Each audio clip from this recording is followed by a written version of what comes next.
वृंदावन बिहारी लाल की, भारत माता की, भारत माता की।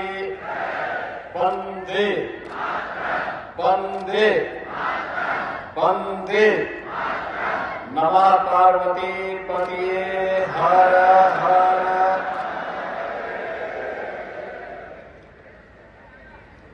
दिव्य गीता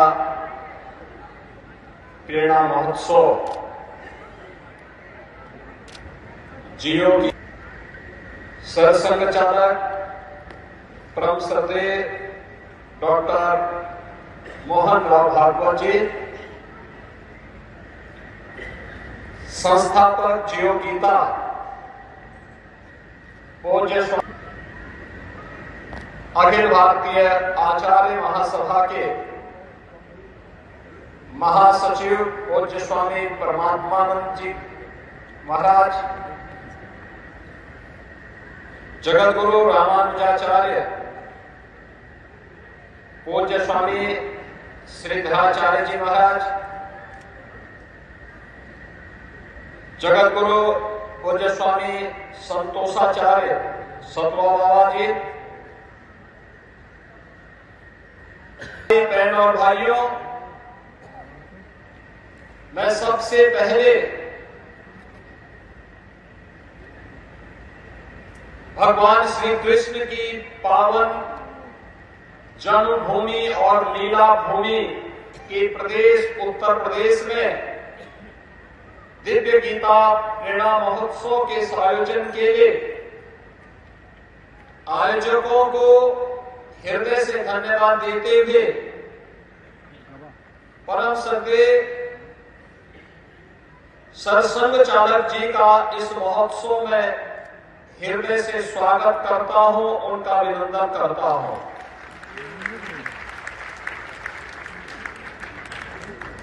बहनों और भाइयों,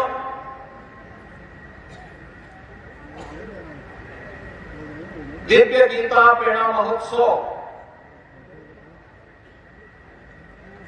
की जब हम बात करते हैं तो श्रीमद् भगवत गीता के 700 श्लोक, जिन्हें हर भारत का धर्मावलंबी, सनातन धर्मावलंबी जीवन का मंत्र मान करके बड़ी पवित्रता के साथ, बड़े आदर भाव के साथ उन्हें आत्मसात करने का प्रयास करता है, वह हम सबके सामने आती भी और एक नई प्रेरणा देती भी दिखाई देती है।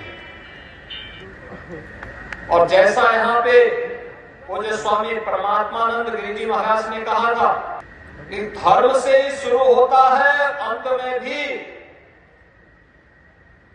उसी मर्म के साथ वह अपना विराम भी लेती है। यानी शुरुआत और अंत को भी जोड़े तो अपने आप में धर्म मानती है। श्रीमद् भगवत गीता धर्म की वास्तविक प्रेरणा है और भारत की मनीषा ने धर्म को कर्तव्य के साथ जोड़ करके देखा है। हमने धर्म को उपासना विधि मात्र नहीं माना है, उपासना विधि उसका एक हिस्सा है, छोटा सा भाग है। वह हर व्यक्ति अपने अनुसार, अपनी आस्था के अनुरूप, अपने पंथ, अपने संप्रदाय, अपनी उपासना विधि के अनुरूप अपने आप को, अपनी आस्था को तय कर लेता।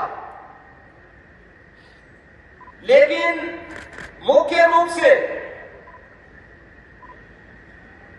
धर्म हमारे यहां जीवन जीने की एक कला है और इसे ही हमने वे ऑफ लाइफ के रूप में कहा है।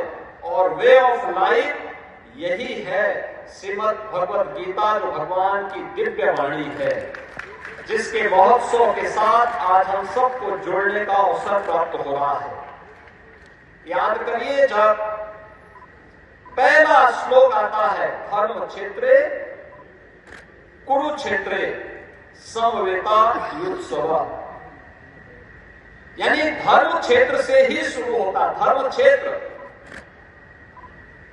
दुनिया के अंदर कहीं नहीं होता होगा जहां युद्ध का मैदान धर्म क्षेत्र के रूप में जाना जा रहा हो, लेकिन हमारे यहां हर कर्तव्य को हमने पवित्र भाव के साथ माना है। अच्छा करेंगे पुण्य के भागीदार बनेंगे, गलत करेंगे पाप का भागीदार बनेंगे, और ये मान करके जब हर सनातन धर्मावलंबी चलता है तो वह अच्छा करने का प्रयास करता है। भारत ने विश्व मानवता को जो संदेश दिया है प्राचीन काल से ही, उसका संदेश भी वही है। और वो जो पूर्ण वचन आपने सुने हैं, गीता को जीना है। आज ये कार्यक्रम करेंगे और हो गया गीता से संबंधित हमारा कर्तव्य, ऐसा नहीं है।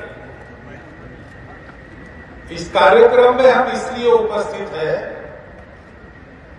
कि हमको गीता जीनी है, और इसलिए पहली बात तो मुझे लगती है कि कार्यक्रम में उपस्थित हम सब लोगों ने गीता पठन का क्रम बनाना चाहिए।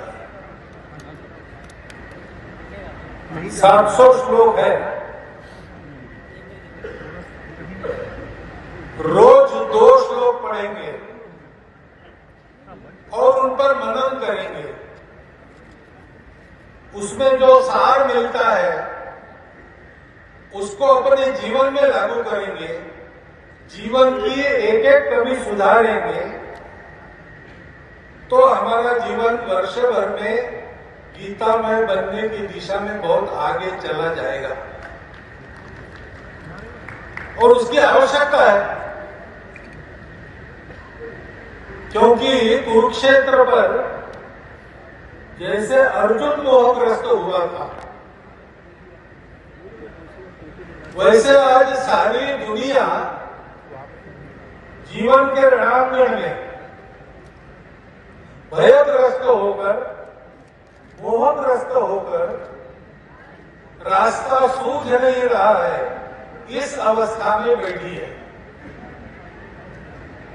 आगे नहीं जा रहा, दौड़ बहुत रही, परिश्रम बहुत हो रहा, पसीने छूट रहे, प्राण कंठ में आ गए, परंतु 1 इंच भी आगे नहीं बढ़े। जैसे 1000 साल पहले युद्ध होते थे, वैसे युद्ध आज भी हो रहे हैं। जैसे 1000 साल पहले मनुष्य की क्षुद्रता, मनुष्य की लालच, मनुष्य का क्रोध द्वेष, इसके सामर्थ्य के चलते सब प्रकार के गुने अपराध समाज में चलते थे, वैसे दुनिया में सर्वत्र चलते।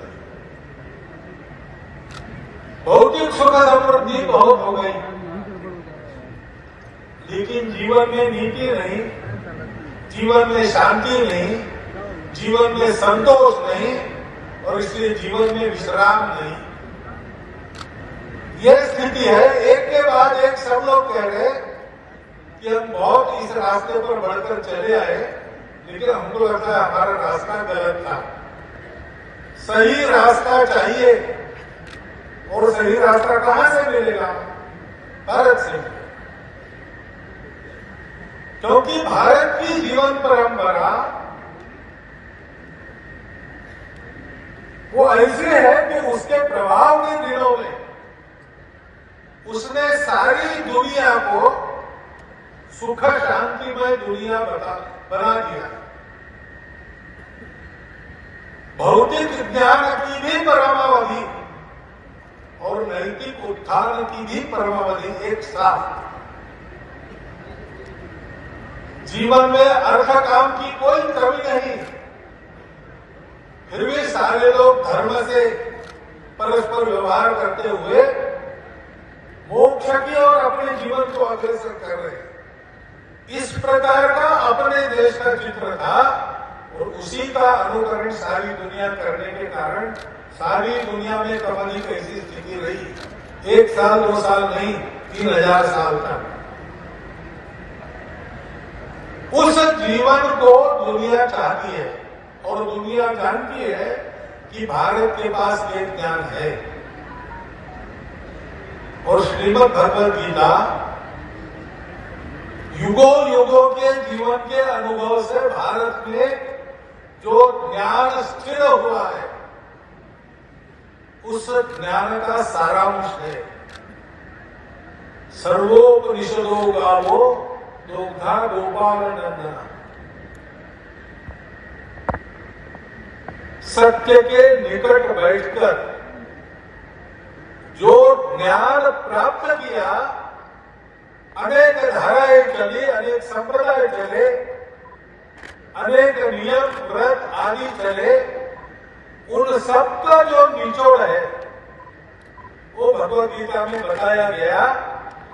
क्योंकि आज जैसे दुनिया लड़खड़ा रही, वैसे अर्जुन भी लड़खड़ा रहा। और अर्जुन डरपोक आदमी नहीं था।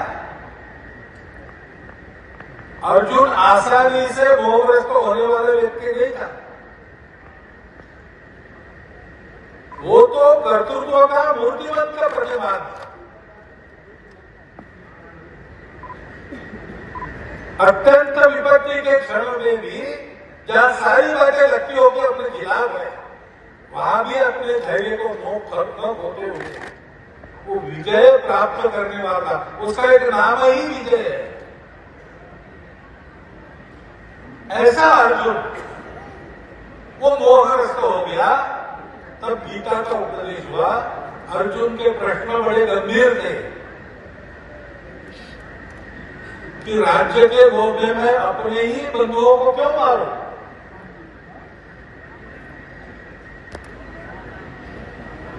इनको मारने के बजाय मैं भिक्षा मांग के उधर निर्वाह करूं, ये ज्यादा अच्छा है। क्योंकि इतने सारे लोग युद्ध करने के लिए आए, युद्ध होगा, भयंकर संहार होगा, सृष्टि की हानि होगी, समाज की हानि होगी, होती है युद्ध से। ये प्रश्न गलत नहीं थे, बड़े गंभीर थे। तब भगवान कृष्ण ने उसके मोह को दूर करने के लिए मूल से सारी बातें बताई। अंत में भगवान ने कहा, विमृश्य एतद अशेषेण, कुछ भी बाकी नहीं रखा, सब मैंने विमर्श तुम्हारे सामने स्पष्ट करके रखा। अगर आप ये वीडियो YouTube पर देख रहे हैं तो हमारे चैनल को सब्सक्राइब कर बेल आइकन दबाएं और Facebook पर देख रहे हैं तो हमारे पेज को लाइक करें।